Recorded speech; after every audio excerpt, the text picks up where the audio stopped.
If you're in your 20s, you need to hear this. Because if you're not aware of these habits and patterns, then they can seriously hold you back from living your life to the fullest. Now that I'm in my 30s, I've made a lot of changes. And honestly, I wish I'd figured this stuff out sooner. Okay, let's get to it.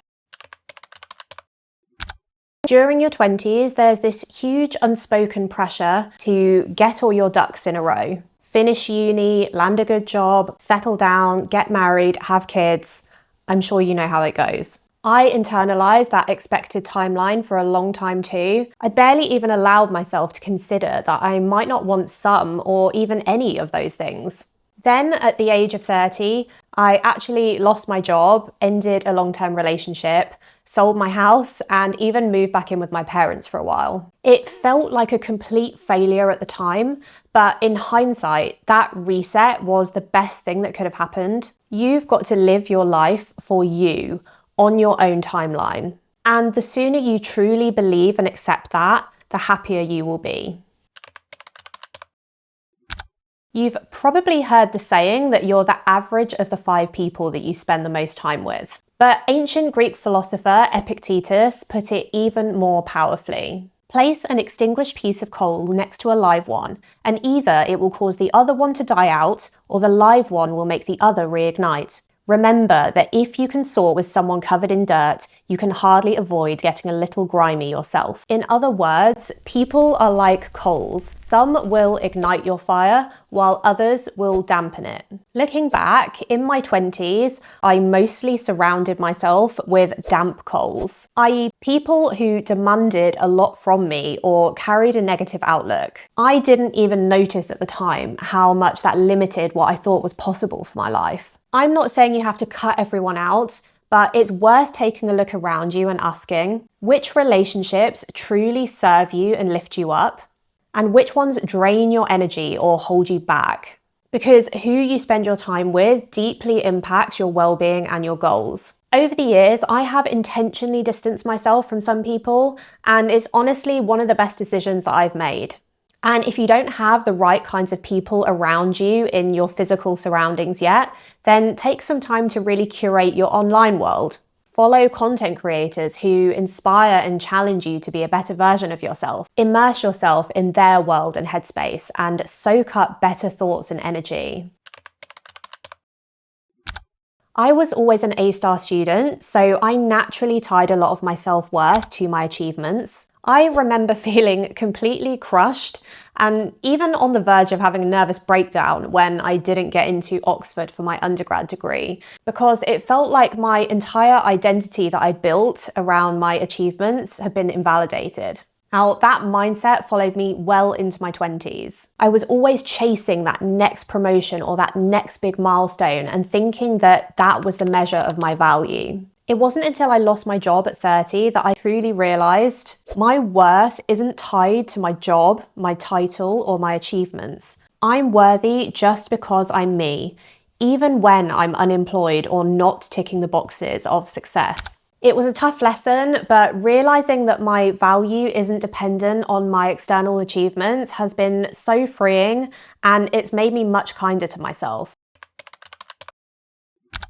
Back in university and through my 20s, I never had a problem with alcohol per se, but I recognized that I did use it as a way to feel like a more fun and outgoing version of myself. I mostly drank for the feelings that I associated with it.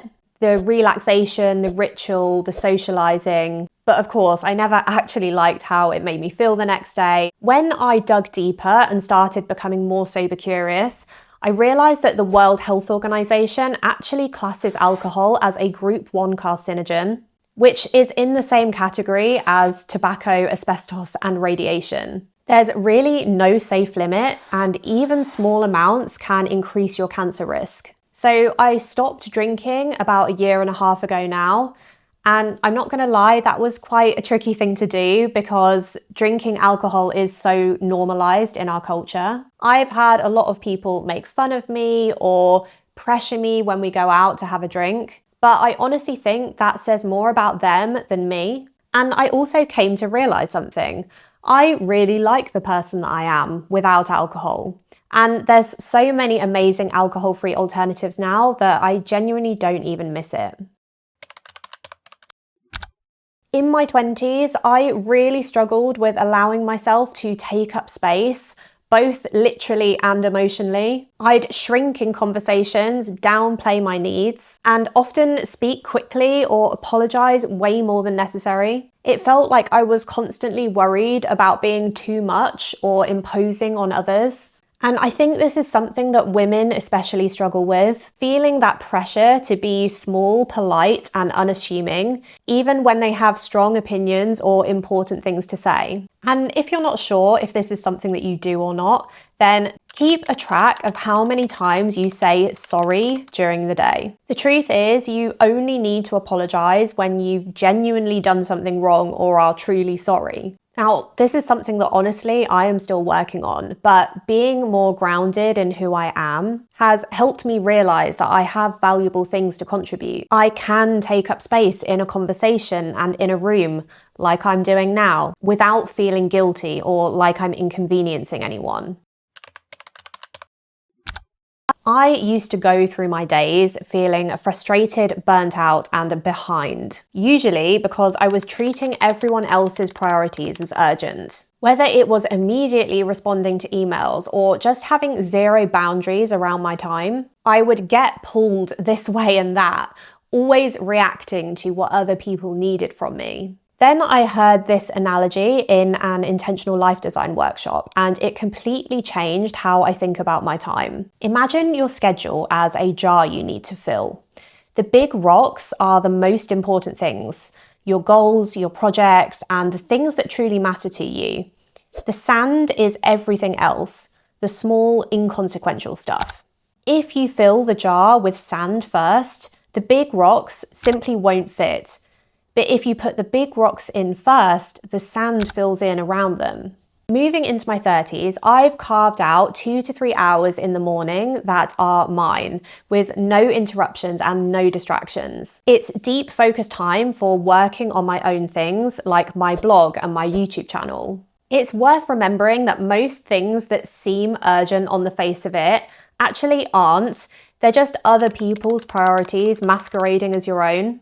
Your time and energy are the most important things that you have in life, so make sure that you guard them fiercely and put the big rocks in your schedule first.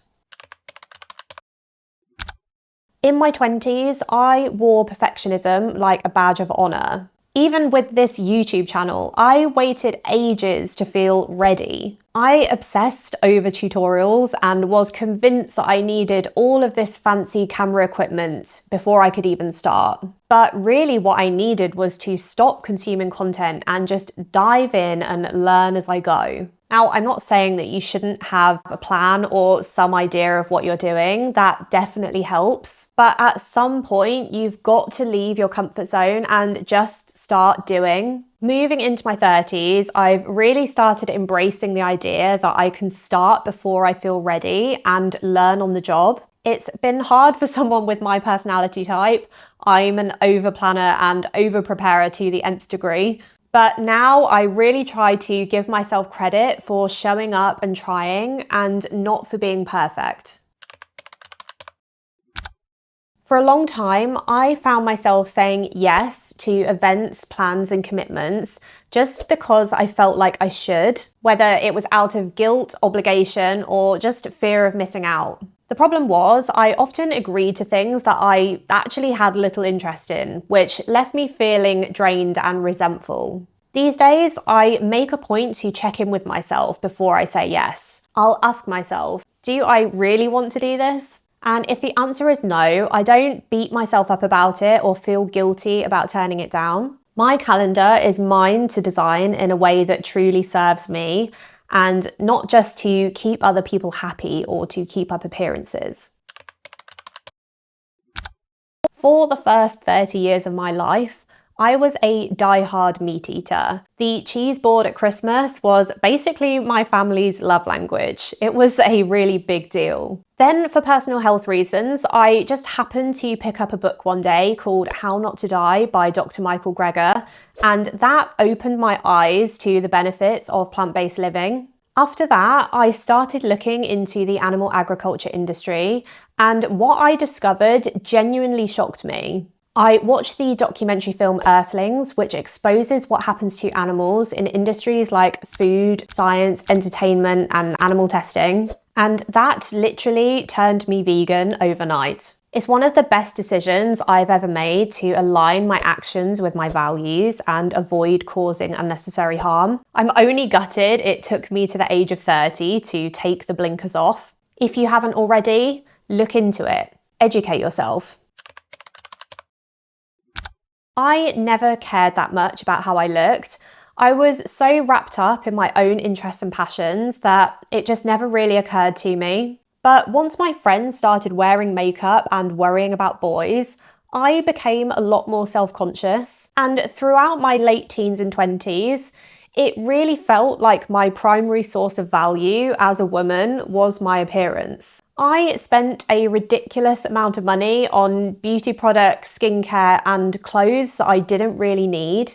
All because adverts, magazines, and the culture I grew up in kept telling me that my worth was all about how I looked. Now in my 30s, it's not that I don't care at all about how I look, but I've definitely become a lot more comfortable in my own skin. I know there's so much more to me than my appearance. My intellect, my humour, my personality, and even my imperfections make me who I am. In my 20s, I used to avoid tough conversations and uncomfortable emotions like the plague. I thought it was easier to keep the peace and just push through without ever addressing anything deeper. But repressing my feelings only kept me skating along the surface of my life. My relationship stayed pretty shallow because I wasn't really showing up as my authentic self or working through things in a mature way. Since turning 30, I've made a big shift by developing a daily self-reflection habit. In my Intentional Life OS, I have a daily journal setup that auto-repeats, which helps me to check in with myself regularly and build much stronger self-awareness. If you want to get clear on the life you really want to build, then do check out my Intentional Life OS below.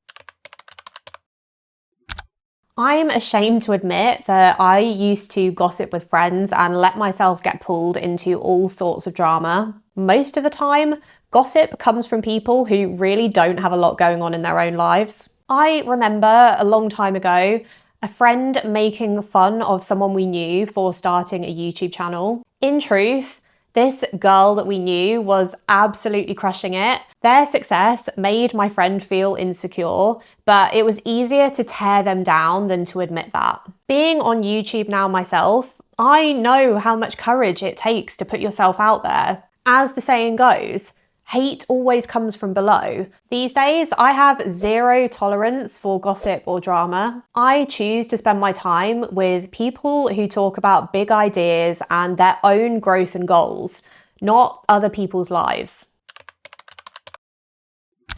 In my 20s, I was addicted to approval. I constantly looked to bosses, partners, friends, even strangers for validation. And if I didn't get it, I'd spiral into self-doubt, anxiety, and second-guessing myself. My self-esteem felt like it was always hanging by a thread, tied to what other people thought. I didn't even realise how much of my power I'd given away by relying on other people to tell me that I was enough. Learning to turn that voice inward, to really listen to myself and give myself credit has been one of the hardest but most important things I've done. Some days I still struggle, but now I'm slowly building my inner cheerleader rather than outsourcing it. It's easy to fall into the trap of thinking more stuff equals success. After all, that's the narrative that we're sold by ads everywhere. In my 20s, I wanted a bigger house, a nicer car, a better salary. all to prove something about myself. Like many people, I carried this unconscious belief that accumulating possessions meant that I was winning at life. But as I moved into my 30s, I realised that none of those things actually made me happier. Instead, I began embracing minimalism, and it's been such a refreshing shift. I've learned that less really can be more. I used to buy fast fashion without giving it much thought. My wardrobe was overflowing, but instead of feeling excited, I just felt weighed down. It wasn't just about clothes either. It was about constantly feeling the need to keep up with the latest trends. The problem with this cycle is that it never really satisfied me. Fast fashion not only clutters your space and hurts your finances, it also contributes massively to environmental damage and exploits workers in terrible conditions across the world. That's why I've intentionally shifted my approach. Instead of loading up on cheap and disposable clothes, I've built a capsule wardrobe of timeless and high quality pieces that actually reflect my personal style and make me feel good. It's better for my budget, better for the planet, and better for my peace of mind. In my 20s, I didn't really take life seriously, and I didn't have a clear vision of where I was headed. I was caught up in distractions, wasting my time watching shows like Love Island and Real Housewives, and endlessly scrolling social media. Things that, in hindsight, filled my time, but really added no value. I wasn't living intentionally, I was just reacting to whatever popped up next without much thought or direction. Taking the time to clarify my core values made a real difference for me. When you get clear on what matters to you, it becomes a lot easier to break free from autopilot and start living with more intention. If you want help finding your core values, then you can grab my free workbook, and in it, I'll guide you through that process step by step. I'll leave a link in the description for that. I used to hustle all the time, even though I didn't really have much to show for it at the end of the day. Ironically, these days I do less, but I'm way more productive and can actually see what I've achieved each week. And this is because I've truly come to understand how important rest and recovery are. No one's going to prioritize it for you. And a lot of the stress and busyness that we feel is stuff that we're just internally manufacturing ourselves. Now I try to take life at a more comfortable pace. If I catch myself rushing around, I'll pause and remind myself to slow down. I schedule intentional downtime every day because I realise that I can't work intensely 8 hours plus and still expect to be the best version of myself. My downtime can be things like cooking, walking, learning, or anything else that restores me and feeds back into a healthy and productive cycle. I used to be the very definition of a passive consumer. I was always on my phone, scrolling through Facebook or Instagram. Switching from consuming to creating my own content has honestly changed everything. If you haven't started creating content yet, don't wait until your 30s like I did. I seriously regret taking so long to realise this. I once heard someone say, bring your life to social media, not the other way around. That means sharing your own story and journey and using social media intentionally. Sharing your story can inspire others and make the world a little better. It can even open up opportunities to make a living out of your passions, which feels authentic and fulfilling. When I was working a 9-to-5 retail job in my 20s, it felt like I was just living for the weekends. The daily rat race was draining, and weekends and holidays were the only thing that kept me going. I used to think the 9-to-5 office job was the only way. It's what I'd grown up with and seen modelled around me. But when I actually worked in an office, I hated it. I hated the office politics, the uncomfortable clothes, having to ask for holidays. It all felt suffocating. When I hit 30 and lost my job, it pushed me to take a leap that I'd been hesitant about for years. going freelance and starting my own personal brand. Don't get me wrong, there's still plenty to figure out, but I'm slowly but surely creating a life on my own terms. In my 20s, I was way too quick to believe everything I read or heard. I didn't question much and often took things at face value. I just assumed that people knew what they were talking about. Now I've learned that just because something is popular or widely accepted doesn't mean that it's true. I don't blindly accept information anymore. Instead, I stay curious, dig deeper, and always just try and understand who benefits from the message that I'm being fed. Whether it's news, ads, influencers, or even scientific studies, I've come to realize there's often some kind of agenda behind the scenes, and even well-meaning advice from friends and family could often do with a bit of healthy skepticism. And this shift hasn't made me cynical, actually far from it. It's made me more independent and given me a much stronger sense of what I actually stand for. Thank you so much for spending this time with me. And if you're ready to take things a step further and start building an intentional life, then don't miss my next video where I'll walk you through the exact 5-step system that I use to build a life that I love waking up to. And I can't wait to help you do the same.